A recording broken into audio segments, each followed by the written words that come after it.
Greetings to you watching the book with Susie. Let me introduce to you one of the finest plays I've ever read on this program. College Girl, it is a publication of MOKETE, Albert, MOTE, and NDASAH. It is an entertaining comedy that will keep you abreast with what is going on in the minds of young learners. Definitely, the book unpacks the themes of identity, ambition, and the pressures of modern life and explores the difficult choices that many young women face today. MOKETE, Albert, MOTE, and NDASAH. It's always a delight to welcome you on the book with Susie. The pleasure is mine. I'm grateful to be back. Okay. Well, I introduced this book as one of the finest that I've ever read. So what do you say as far as that is concerned? I hope so. So long as you've gone through. As an author, the appreciation will be difficult to be done by myself. When it is appreciated by one of you who happens to be one of our biggest readers, then I feel glad at that. Well said, you know. The book College Girl, is it fiction or facts? And again, what actually spurred you, to write this entertaining piece of comedy? It is both. It is a blend of both facts and fiction. Fiction in the sense that the characters are not real. The characters are a creation of the playwright, and facts because College Girl touches actually the hard realities of what happens within the school that many people neglect. They might feel that some things do not happen in schools, and unfortunately, because they neglect these aspects, they have a lot of negative effect on our learners, the ones that we intend to produce the results that both schools and homes desire. So it was an exploration of these realities that we find in school that as a playwright I tried to bring out in my own little way. Okay.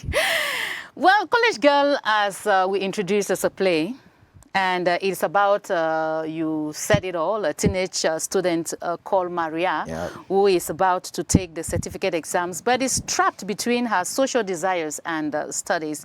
Tell us how the story is developed. Maria, a young female student who is about to take her certificate exams, happens to be caught up in the world of materialism. She's carried away by the activities that take place away from school.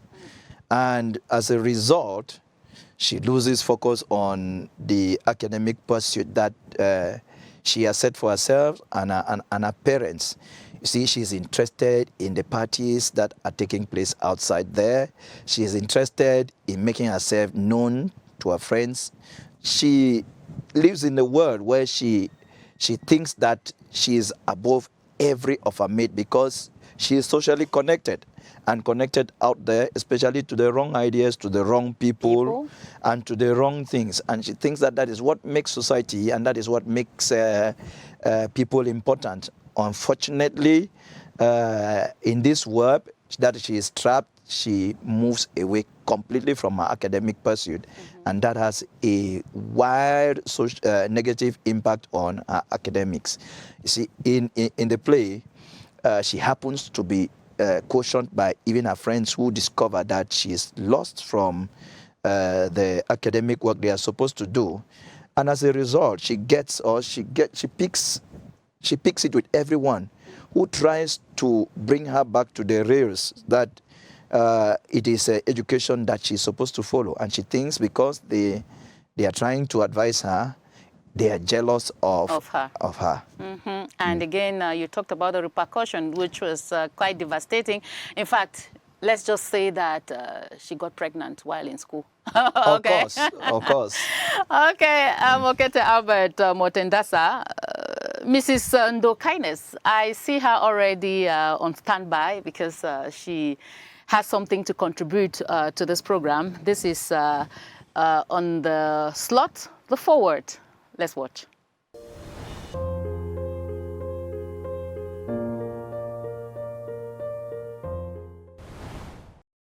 Hello, Susan. Hello, Mokete Abed. I hope you are all good.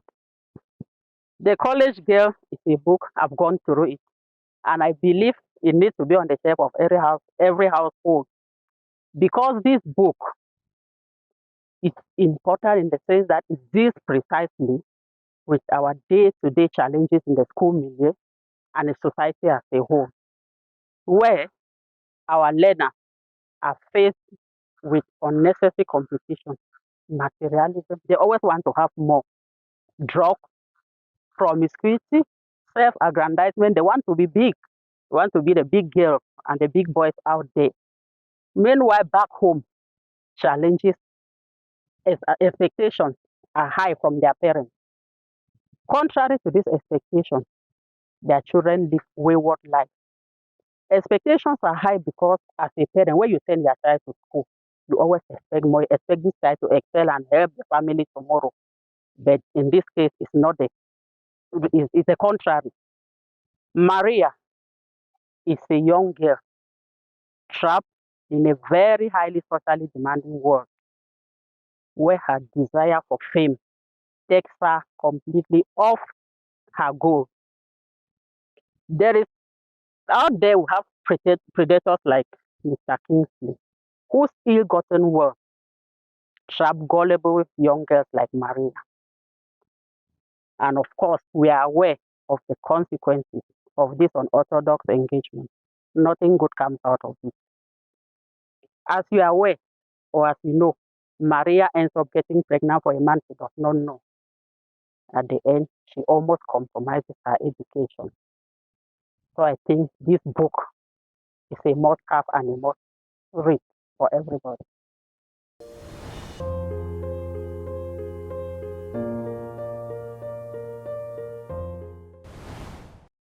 You're welcome back. Mokete Albert NDASAH, we have a play here which reveals the aspirations of a young materialistic girl whose parents, as you said earlier, have sacrificed their pleasures to ensure that their daughter succeeds. But this daughter of theirs chooses self-aggrandizement. What are the consequences of self-aggrandizement? Generally failure. Mm-hmm. The student is bound to fail because he or she focuses on what she looks like, what she thinks people think about her. She is away completely from her studies, and because she's completely focused on the idea of who she is, the academic part is completely gone, and that already leads to academic failure, which is obviously why the parents have sent her there, which is obviously one of the goals that she has for herself at the end of each academic year.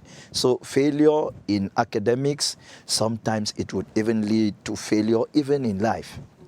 Mm-hmm. Okay, you know, why I asked you this question is simply because I know you are a teacher by profession, Yeah. and you've been in this field for almost 3 decades now. Sure. And you deal with them on a daily basis.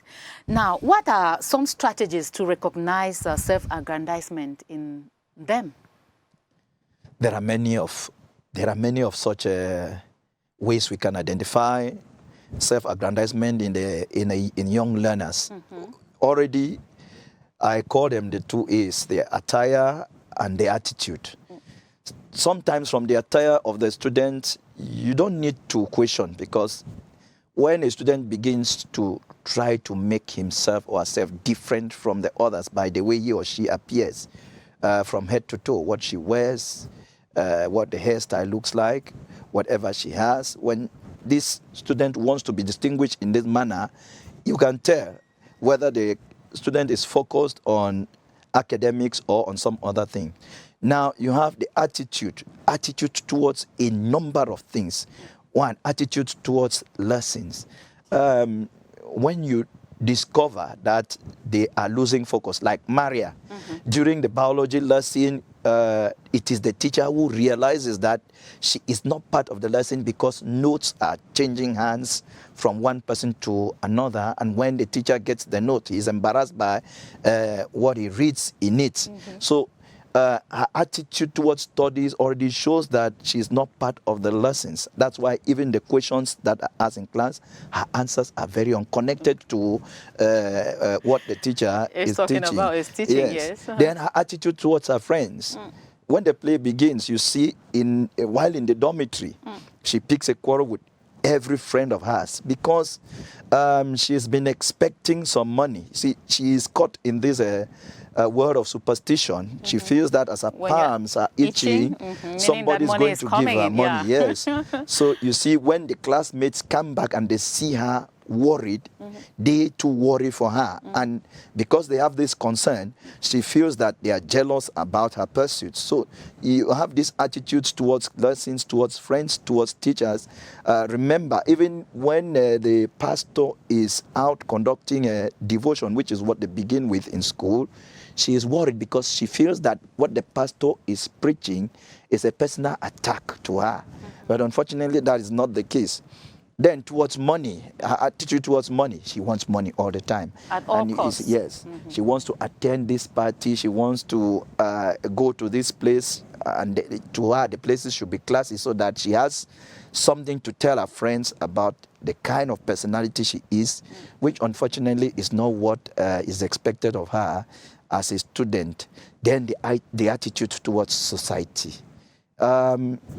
She has that carefree mentality towards whatever she does. She does not care who she meets in society. Sometimes, you see, even in her pregnancy, she's unable to recognize who impregnated her because she does not care who she meets. You see, she questions herself and so on. So these attitudes can be noticed, and unfortunately, they can be very misleading and a devastation to the learner.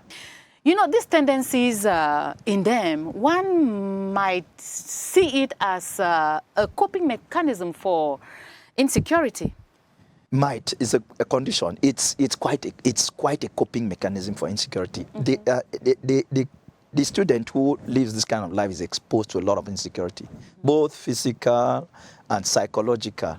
Psychological in the sense that the mind is always worried about what I have to get, what I have to do. It is no longer focused with academics. I need to be here. The mind is burdened by so many thoughts, and that is already insecure to the goal that the parents have set, that she herself has set, and so on.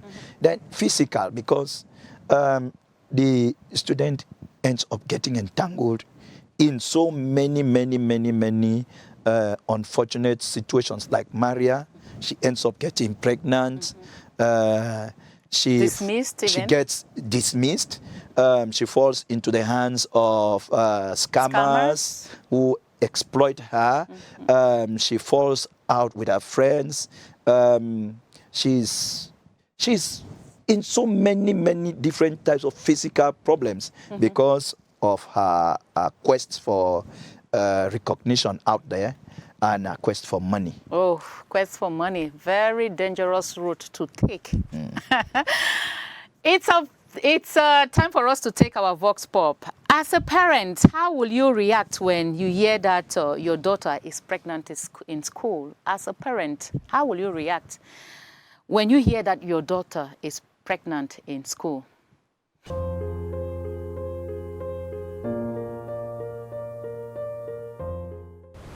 As a parent, the first reaction may be that of anger.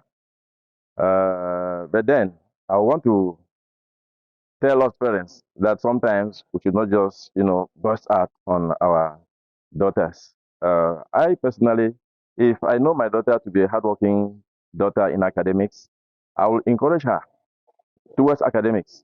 All right. Pregnancy by the Bible is not even a bad thing. Okay. Maybe we get angry because it has come when we did not expect. But then, when it is there, we just have to make do with it. And at the end of the day, if your daughter is like I was saying, hardworking daughter, at the end of the day, she comes out with babies or a baby, plus her certificate, I think it's a gain. If they just tell me that she's pregnant, I will really be distressed. With the anger, I can even decide to beat her. And beating her is not even a good solution because when you take that type of decision like that, the child can even decide to cause an abortion, and abortion can even take off her life. So now we can still decide to be with her, having the baby, and then she can still continue the education.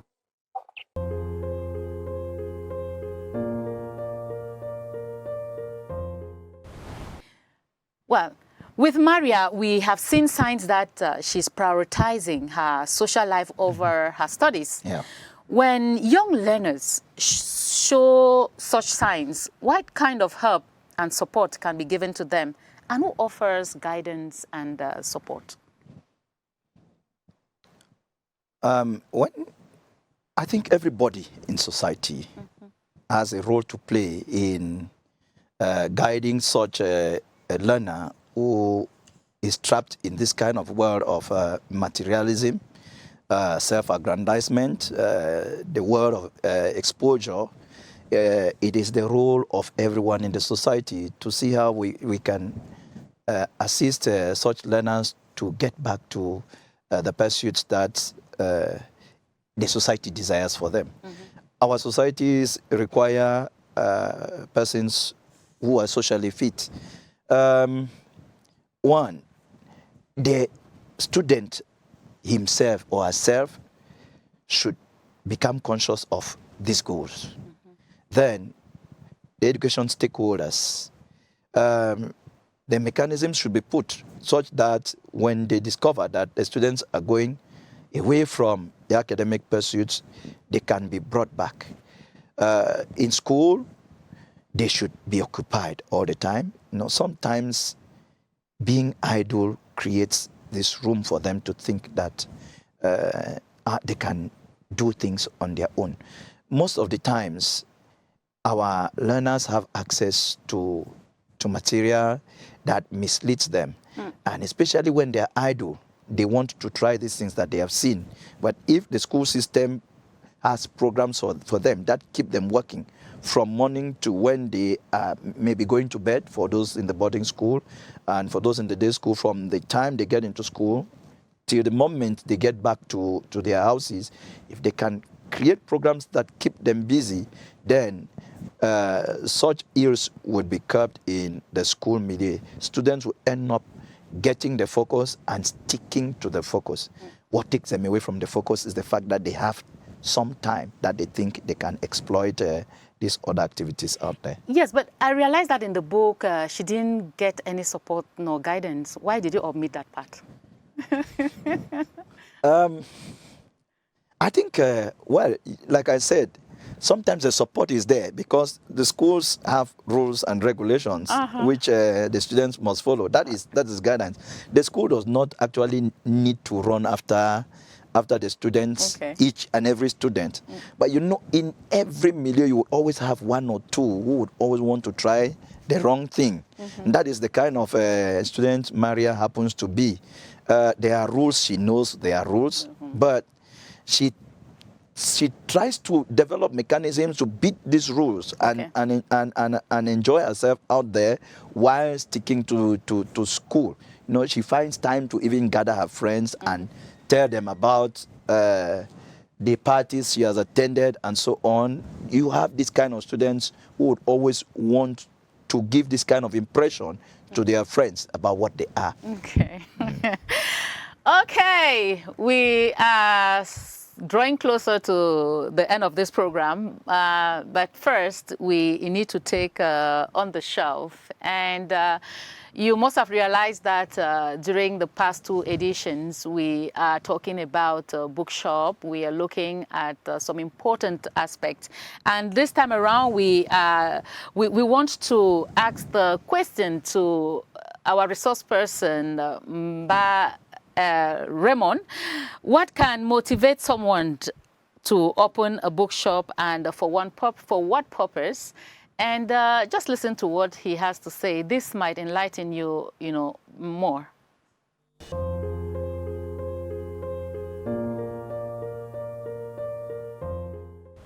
bookshop is a business unlike other businesses. The factors that can spur someone to open a bookshop are numerous. First, any business is out to make profit. If this business is here, the first factor is to make profit. Secondly, we are using this business as an opportunity to give access to the Cameroon public the opportunity to have books so that they can read and improve on their literacy. So I've spoken about the profit aspect. I've also spoken about to encourage literacy. You know, we are in a society wherein most people, especially young people, will not want to read, but we are giving them an opportunity to have books here at affordable prices so that they can read, learn a lot of things about the world that has become a global village. So principally, those are the two reasons. Secondly, thirdly, this is a business that is also out to employ young Cameroonians. For instance, at Shilo Books, we have a branch here, we have a branch in Bamenda, we have another branch in Buya and in Douala. If you look at the number of workers that we have in all of these branches, there are more than 50. So we are putting food on the plate of many Cameroonians. So those are the principal reasons for which we are existing.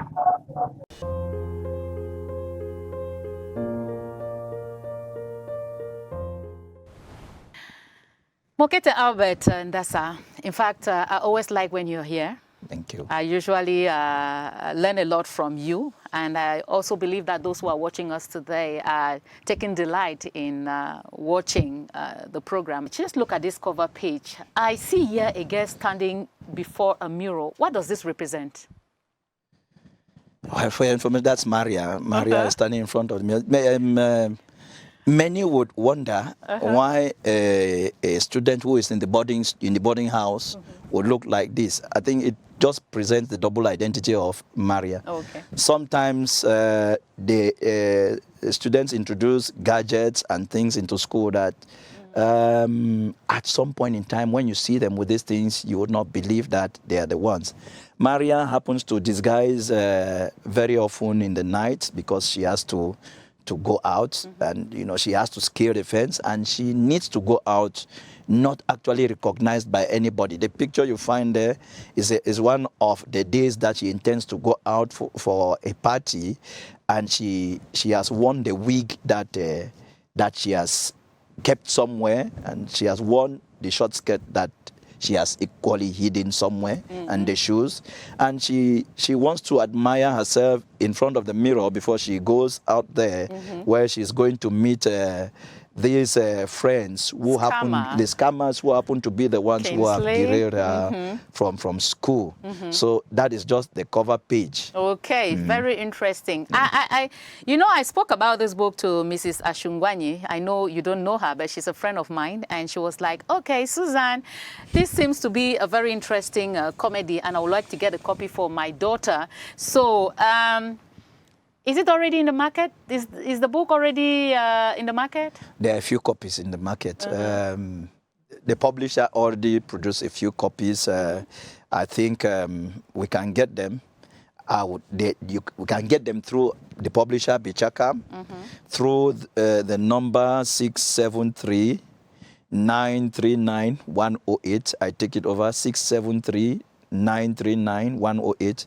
Or contact me directly through my own number, 677-150097. 677-150097. The copies are actually few because the publisher has a big agenda for it. So yes, because I can see that it is written book 3, meaning that you want the book to get into the book list. Definitely, it will get there. We pray so. Thank you very much. You already know how to get your own copy. I want to thank you very much for coming. The pleasure is mine. Okay, thank you for watching this edition. And remember that there will be a rebroadcast at 5:30 this same day. Thank you for watching, and do have a blessed day. Note that We love you so very much. Bye-bye.